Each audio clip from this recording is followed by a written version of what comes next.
תגיד לי, כמה בתים הורדת? אני ממוצע בשבוע שאני נמצא זה 50 בתים. לא יחידות דיור. זה אני. בניינים. אני. עכשיו, לא יחידות דיור, זה בניינים. אנחנו למדנו כאילו, שתי קומות זה כבר לא... לאן הם חוזרים הערבים עכשיו? רפיח, אין להם מה לחזור, וג'באליה אין להם מה לחזור. אין ג'באליה? אין ג'באליה. הכל נהרס. הכל פשוט בית. מה עם בית לאיה? מה עם בית חנון? בית אחרי בית.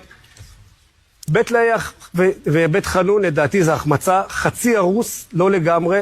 היינו בדרך לשם, הגיע ההסכם, אנחנו עם הדינאים כבר הגענו לפעתים. הסרטונים האחרונים, אפרופו, ראית שאני כבר בפעתים של בית חנון, בית ג'באל. בית חנון ובית לאיה. בית לאיה. אני אמרתי למ"פ שלי, אני כאילו מנגן על הדינאים, מנגן עליו.